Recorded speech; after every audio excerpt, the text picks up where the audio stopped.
consideramos que estos mensajes violentistas, sea de quien sea, no pueden venir de los poderes del Estado. Sus representantes tienen que entender cuál es el rol que le corresponde. Pidiéndole que cada persona traiga 50 personas a Lima para buscar hacer una movilización. Y repito, dos polos que son negativos, opuestos y que están ambos incitando a la violencia. Y lo de Aníbal Torres sí es frecuente y es recurrente, y eso es un despropósito total en aras del Estado de Derecho que tenemos en el país, porque los enfrentamientos contra quiénes se van a dar. Y el señor Aníbal Torres, honestamente, hace mucho daño al país con esas intervenciones, que más allá de la lucidez, de la formación legal que él podría tener, lo cierto es que sus palabras, el nivel de intervención política que él tiene como jefe de la PCM, presidente del Consejo de Ministros, nada menos, nada más, le hace mucho daño a los peruanos, al país en general. Así es, pero un ambiente de violencia y así también una actitud repetitiva, la de la parlamentaria Mari Carmen Alba. Frente a esa coyuntura vamos a darle pase a la defensora del pueblo, Eliana Rebollar, a la cual le damos la bienvenida aquí en Exitosa. Muy buenas noches, bienvenida. Katiuska, muy buenas noches. Doctora Rebollar, yo quiero comenzar con la entrevista justamente sobre ese último punto que acabamos de mencionar, las posturas públicas que está teniendo el Ejecutivo, Palacio de Gobierno, con el presidente de la República y el presidente del Consejo de Ministros, ya incentivando, asusando la violencia en esa convocatoria de marchas que el propio presidente también lo hizo el día de ayer. Sí, es una situación muy seria y grave en el país. En realidad, desde el Ejecutivo lo que deberían hacer es dirigir todos sus esfuerzos para preservar el correcto funcionamiento de la administración pública, que es su principal rol, y también el fortalecimiento de las instituciones democráticas. Y esto lo decimos porque, claro, todas estas expresiones que se han dado después de la intervención del Ministerio Público, que lo hace en el marco de la Constitución, de su ley orgánica, y teniendo como función la persecución del delito, en un escenario en el que la lucha contra la corrupción debe ser una prioridad en el país, son mensajes que están soliviantando a la violencia. Y siempre la Defensoría del Pueblo ha propiciado de que cualquier diferencia se pueda resolver a través de las vías del diálogo, del consenso, porque si no hay una concordia a nivel de las instituciones y el respeto por el rol que le corresponde desarrollar a cada una de ellas, estamos en una situación en la cual se observan conductas que son desleales, son obstruccionistas, egoístas, pero de ahí pasar a querer emplear organizaciones que se pongan de lado de determinadas personas que en este caso están siendo investigadas sin tener ninguna inmunidad, es una situación muy preocupante. Igual vemos que hay mensajes violentos desde diversas representantes parlamentarias, y vemos que hay un clima de crispación, de mucho verbo subido de tono, de mucha desesperanza, y esto cala en la población. Yo en estos momentos me encuentro en Pichar y he hecho una serie de actividades como la instalación de una oficina nuestra, y vemos que la población tiene problemas concretos como que hay 1000 estudiantes que no tienen colegio, cómo es que le damos medicina a las postas médicas, la instalación de mayor infraestructura, el tema de la seguridad, el tema de los productores. Entonces la población tiene problemas reales y concretos, y vemos que la clase política está muy apartada de ellos. Así es, pero ¿cuál debería ser la sanción? Voy a comenzar por el primer Aníbal Torres Vázquez con su frase: si traen cada uno 50 personas, vamos a hacer que los golpistas se arrodillen. Yo digo, esto podría ser un delito contra la tranquilidad pública. ¿Quién quiere que vengan personas del interior a movilizarse y ojalá no cometan actos de violencia? Y también quiero tocar el tema de la expresidenta del Congreso, Mari Carmen Alba, porque recuerdo que ella estaba dando declaraciones y ese mensaje de poder ser la presidenta del país, y ha tenido actitudes también contra la prensa nacional, actitudes negativas contra incluso una alcaldesa de Ocoña.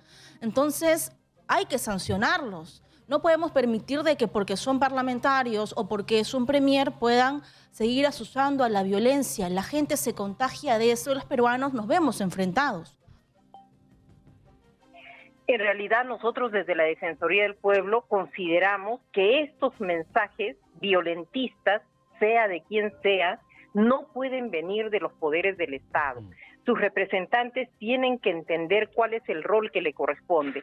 Y cuando hablamos de sanciones, significa también que las expresiones las vayamos a judicializar. Ya se sabe que, por ejemplo, el Congreso de la República está intentando citar al presidente del Consejo de Ministros por estas declaraciones. Entonces, vemos que todo gira al fragor de cómo se están desempeñando nuestras autoridades, que están llamadas más bien a dar el ejemplo de ponderación, de conducción, de respeto de las instancias y de las competencias que tienen los otros poderes.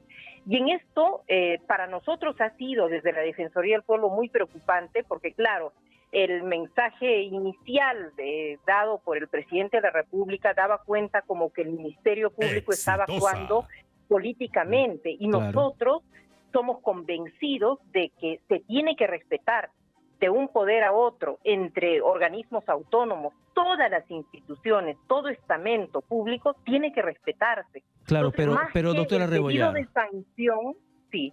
Doctora Rebollar, y yo entiendo que se tiene que respetar, pero ¿cómo tener en cuenta esta invocación que hace usted si desde el propio Palacio de Gobierno, Aníbal Torres, una vez más, y el propio presidente Pedro Castillo mencionan que hay un abuso por parte de la Fiscalía en cuanto al allanamiento que se hizo en Palacio de Gobierno buscando a la hija del presidente? Lo dice Aníbal Torres, es un abuso.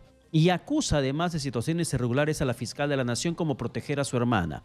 Y el mismo tenor tiene el mensaje del presidente Pedro Castillo, quien se pone en una situación de víctima de un atropello o de una persecución política. ¿Realmente ustedes como Defensoría, a ver, más allá de la posición política, en blanco y negro, hablando técnicamente, realmente hay una vulneración, violación del debido proceso de la cual el presidente Pedro Castillo puede estar siendo víctima en estos momentos?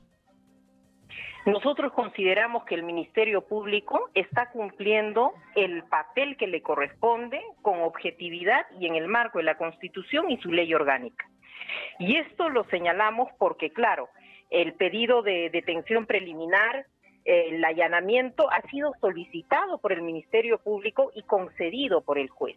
Entonces, no podemos entrar a cuestionar desde el ámbito político el actuar de una institución. Las personas que están investigadas, que dicho sea de paso, no cuentan con ninguna prerrogativa, ninguna inmunidad especial, son familiares del presidente de la República, podrán hacer valer su derecho con su defensa, pero lo que tenemos que entender en el país es que los poderes, y desde el quien tiene la primera magistratura en el Ejecutivo, se tiene que respetar los fueros, se tiene que respetar las instancias, porque si no, estamos quebrando las propias bases de nuestra democracia. Y la democracia se erige en un Estado constitucional de derecho como el que tenemos, por el respeto y el fortalecimiento de las instituciones, cada cual en su rol, cada cual con sus competencias. Y esto ha llevado pues a que luego de la declaración del presidente, el premier haya tenido estas lamentables declaraciones, asusando a que las personas lleven a más personas con un ánimo más de generar una protesta, algo que podría degenerar en una violencia máxima, y eso es lo que condenamos en la Defensoría del Pueblo, porque aún en la conflictividad social, porque nunca hemos visto que se asuse desde el premierato, lo que se requiere es resolver por las vías del buen entendimiento las diferencias que existan, pero en este caso no hay diferencias, es una institución, el Ministerio Público, que está cumpliendo con su papel. ¿Cuál es su papel? La persecución del delito, y obviamente tiene que hacerlo dentro de los márgenes legales, y si hay algo que está fuera de ello, es la defensa técnica de los procesados, la que tendrá que hacer uso de los recursos legales que se le permite. Así es. Y yo sé que el país no quiere más violencia. Hemos pasado épocas muy difíciles en el terrorismo y no queremos estar enfrentados entre peruanos. Ahora, yo tengo una duda y tengo quizás un temor. Su mensaje, defensora, es claro, es directo, está pues avalado por los derechos humanos y lo que dice la Carta Magna, y también está siendo responsable en exhortar estos mensajes que vienen de Palacio de Gobierno y del primer Aníbal Torres Vázquez. Sin embargo, al parecer el Poder Ejecutivo parece que dispara contra las personas que le dan la contra. ¿No tiene miedo usted que después digan que se está uniendo al plan golpista de la prensa, del Congreso, que también lo quieren vacar? ¿Ha tenido usted alguna comunicación con el presidente, un acercamiento, quizás para decirle, por favor, hay que modular el mensaje, no podemos separarnos, no podemos utilizar que venimos del interior del país, como muchos de nosotros que hemos venido de la pobreza, como millones de peruanos, para excusar nuestras supuestas investigaciones? Últimamente no he tenido una comunicación directa con el presidente. Recuerdo que lo hicimos en el marco de una convocatoria que hubo por el tema del Consejo de Reforma del Poder Judicial, que no se dio el Consejo, pero pudimos conversar juntamente con la doctora Elvia Barrios, con el Contralor General de la República y la que habla, que asistimos a esa reunión, y le decíamos que convoque al Consejo de Estado para poder desbrozar una salida, porque institucionalmente los poderes del Estado, las instituciones autónomas, tenemos algo que decir frente a esta crisis que está afectando la gobernabilidad de nuestro país, porque obviamente las políticas públicas no están fluyendo como deben ser ante una realidad que es absolutamente clara. La población necesita que sus autoridades estén con ellos y eso no está pasando. Y ahí está el flanco de la Defensoría. Yo no he recibido ningún ataque, no he recibido ninguna señal de que soy parte del plan golpista, pero la Defensoría del Pueblo jamás se puede poner en una posición a favor o en contra de. Tiene que actuar a todo costo, defendiendo los derechos humanos, defendiendo la gobernabilidad, defendiendo la democracia y, por supuesto, levantando la voz por la población vulnerable que hoy más que nunca necesita de esa clase política. Sin embargo, en este escenario, para terminar con este tema y pasar lo que también está proponiéndose desde el Ejecutivo como un proyecto de ley para ampliar las causas por las cuales tendríamos que expulsar a extranjeros que delinquen en nuestro país. Pero, doctora Rebollar, ¿Defensoría del Pueblo percibe algún escenario posible, probable de conflicto social con este respaldo que el presidente está buscando en organizaciones como los ronderos y los dirigentes sociales? Mire, en realidad lo que nosotros percibimos es que estamos en un país dividido y fracturado. Y cuando se ataca al presidente de la República, no por la conducción o la forma de conducción del gobierno, por los actos que se le imputan, por la forma como elige a las personas que lo acompañan en su gestión, y más bien se hacen ataques respecto a su condición, a su ruralidad, a que es un profesor del interior, ahí hay un problema serio en el cual esos ataques ya no van solamente con la persona que hoy tiene la primera magistratura en el poder. Esos ataques los resiente una gran mayoría de personas en el país que se sienten representados por el presidente. Entonces sí creemos que debe haber un esfuerzo mayúsculo por unir al Perú. Unir al Perú significa ver a la población rural, ver a la población campesina. Usted puede oír mensajes y ahora que yo estoy en terreno le puedo decir de personas que dicen, pero que lo dejen trabajar y al final de su mandato que lo puedan juzgar. ¿Por qué lo persiguen? ¿Por qué es campesino? ¿Por qué es profesor rural? Entonces, lo que se tiene que entender es que esas condiciones no tienen nada que ver con que haya graves hechos de corrupción o con que haya un ejercicio del poder que hasta ahora no ha dado visos de desarrollo de políticas públicas. Entonces, sí hay un problema serio en el país y se están alimentando justamente esos aspectos que están en la entraña de nuestra sociedad. ¿Cuál es la discriminación? Por eso es que esos mensajes violentistas, el atacar a una persona verbalmente, irse a las manos, hace que muchos sientan que esa violencia simbólicamente los puede estar atacando. Y eso puede ser lo peligroso si es que alguien más adelante quiere salirse de los cauces democráticos. Así es, justamente eso quiero preguntarle para cerrar ya el tema político. Mensajes de racismo que tuvo la expresidenta Mari Carmen Alba y ahora, ¿cuál sería su postura si es que la Comisión de Ética no la investiga, si es que la mesa directiva no la sanciona? En realidad está en el fuero parlamentario, en esta comisión, la investigación. Lo hemos pedido en muchos casos, como en el de la violación, presunta violación sexual del congresista Elías, y creemos que esa comisión debe actuar. Y debe actuar porque la representación nacional también en los debates está mostrando una efervescencia en la que el verbo es muy subido de tono, en el que no hay una discusión que vaya a resolver con un desprendimiento total los temas que se ponen a discusión. Las ideologías se están confundiendo más con los ataques personales, con los estereotipos, con las etiquetas que se pone a las personas, y eso es muy grave porque va a ir dividiendo mucho más al país. Y en estos momentos en el país se enfrenta una situación de inseguridad bastante terrible, con las bandas criminales, mafias internacionales, o básicamente propiciada por delincuentes venidos directamente de Venezuela. Esa es una realidad que no la podemos negar y tampoco estamos estigmatizando ni haciendo una situación de discriminación a quienes vinieron de ese país. Pero la realidad, doctora Rebollar, es esa. Y lo que plantea el gobierno es que se pueda endurecer hasta ampliar las causas por las cuales estas personas que infringen la ley tengan que ser expulsados del país. ¿Defensoría ha podido un poco revisar sobre esta normativa que ha planteado como proyecto el gobierno para que el Congreso lo apruebe?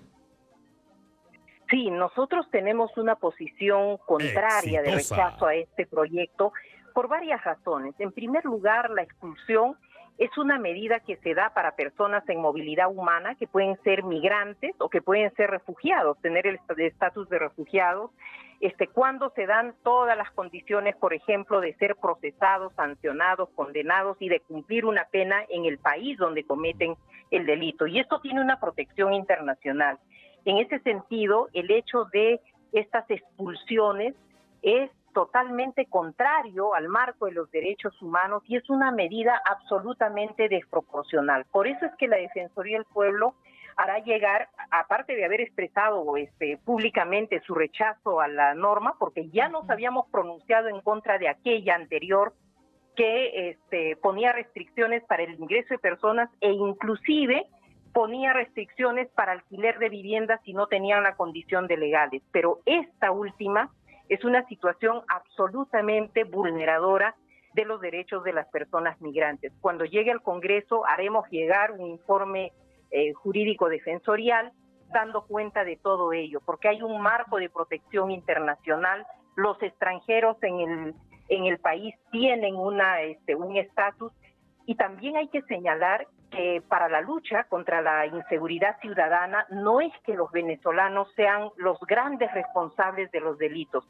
Recordemos que en Lima Metropolitana oficialmente hay un promedio de 1.200.000 personas, Lima y Callao. Pero la ocurrencia de delitos no supera las 1.700 personas en penales. Entonces no es que los venezolanos sean los causantes de ello, no llegan al 1% de las personas que cometen delitos. Sí, nosotros le exigimos al Ejecutivo que trabaje en la modernización de la Policía Nacional, que reglamente la ley del serenazgo, que se preocupe por darle presupuesto al Poder Judicial para que funcione en Lima Metropolitana las unidades de flagrancia, que se trabaje con la ciudadanía, porque lo otro es lo más fácil, culpar a quienes tienen una condición de extranjeros para decir que ellos son los responsables. Y esta norma es tan lesiva a los derechos que inclusive por no estar vacunado contra el COVID te pueden expulsar. Bien, muchas gracias, Eliana Rebollar, defensora del pueblo. Gracias por la comunicación aquí en Exitosa. Muy buenas noches.